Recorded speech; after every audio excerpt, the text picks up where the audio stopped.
I wanted to make a video about a practice routine to help guitar players spice up their solos. So when you're playing the guitar and you're playing single notes, you might recognize, especially if you're playing something instrumental like a melody of a song, or you're thinking of guitar parts to accompany another person, you might have trouble with the density of what it is you're playing. So what I mean by that is when you're playing the melody of a song,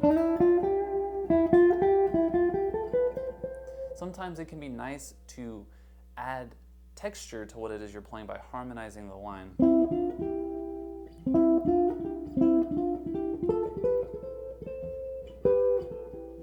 And the way that you can start doing that is by harmonizing in thirds. So this video is a practice routine to help you integrate playing thirds and getting thirds in your guitar playing. So the way we're going to approach this is first by learning the concept of playing a scale in thirds. Then we're going to play that diatonic interval in the key of C, and then we're going to play the interval of thirds in thirds. So we're going to be kind of delving into the concept deeper and deeper and kind of reapplying it to itself. So with that being said, let's jump right in and let's talk about playing thirds over the C major scale. For this first part of the video, we're going to be using, if you're familiar with the cage system, we're going to be using the E shape of the C major scale. So it's going to be starting on C, on your E string, on the 8th fret. I'm also including tabs in the music for this exercise so that you can learn it at your own pace. I'm going to demonstrate what it looks like and the fingering, and then you can go ahead and apply that information to the chart. All right guys, let's get started. Okay, so the first thing that I'm going to show you is how to play the C major scale in thirds. And like I said, this scale that I'm using is the E shape.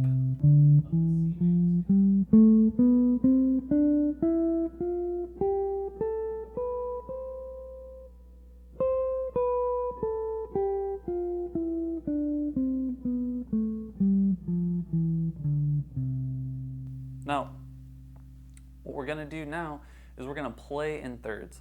Now, what this means is what we're basically going to do is we're going to start on a pitch, skip the very next note of the scale shape, and play the next one. And we're going to apply this concept to every degree of the scale. So it's going to be playing the first note, skipping the second, and playing the third note. Then we're going to the second note, skipping the third note, and playing the fourth. And we're going to continue this pattern on every single scale degree. So it looks like this from the beginning.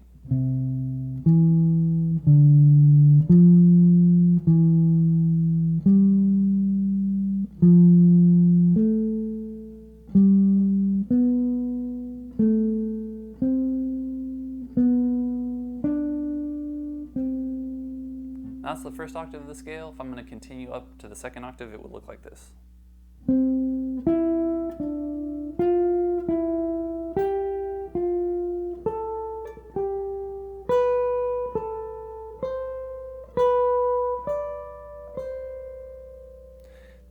Now, that's the pattern ascending. Here's what it looks like descending, starting on the high E string on the 8th fret on C. It's going to go C to A.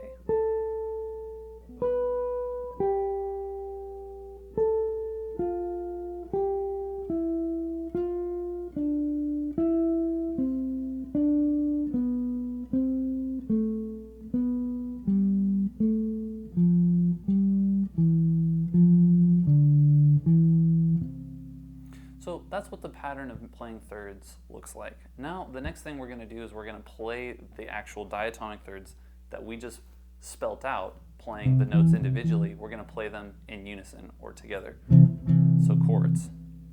And the way that I like to do this is the first way we're going to play it. We're going to play C and E with our middle and first finger.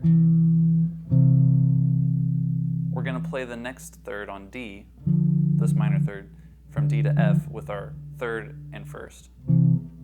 And then we're going to play E with our pinky and middle on the 12th and 10th fret. So instead of doing this, we're gonna go like this. And this helps with using and maximizing your fingers. Then we're gonna move over to the A and D string, and we're gonna play F with our first and middle finger, G and B with our third and middle, and A and C with our pinky and middle. So the first two strings, or first 6 chords of the scale, and backwards. Oops.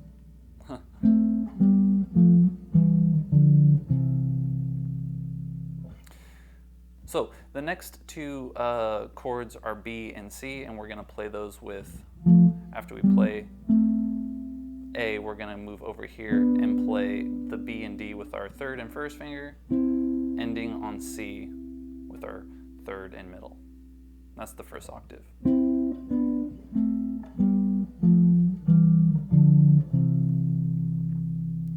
So now what we're going to do is we're going to play that pattern in thirds. So we're taking the actual dyad of the third, and now we're going to play it in thirds. That's going to follow this pattern. So we're going to take these chords and move them in that pattern. So we're going to start with this first chord, the same one that we just played, starting on C, C and E. Then we're going to go up to E and G with our pinky and our middle, then D and F. So then we're going to go to F with our middle and first, skip down with our middle and pinky for E on the 12th and 10th fret of our E and A string. Go up to G and B with our middle and first, back down to F, skip up, pinky and middle for the A and C, G and B with our third and middle, B and D with, I'm actually playing it based on just pivoting this triad right here. Middle and first finger, A and C back with that middle and pinky, up to C with the C and E with my middle and first finger, B and D with the middle and the first, D with the pinky in the middle, ending on C.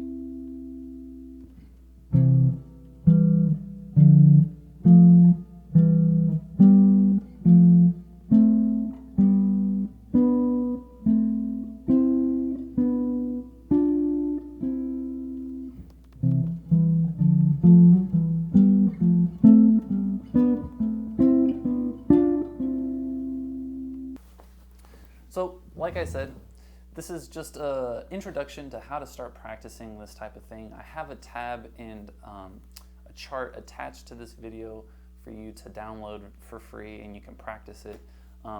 Like I said, the problem that this exercise is aimed to fix is giving you a practice routine that will help you integrate playing double stops in your playing naturally.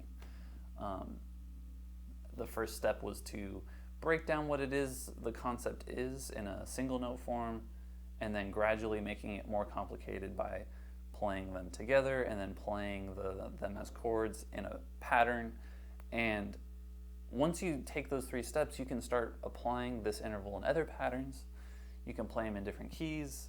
You can apply it to melodies that you already play instrumentally, and you can just start applying it and testing it and see how much control you have over it. The far-reaching goal is to have balance in your playing and be able to use different ideas when you want to, and comfortably and musically. And also to not feel like you're stagnant when you're practicing and not feel like you're running out of ideas to practice. So I think this is a good musical and technical exercise and has a lot of benefits. All right, guys, please let me know what you think. Let me know what you're working on and how I can help. All right, take care.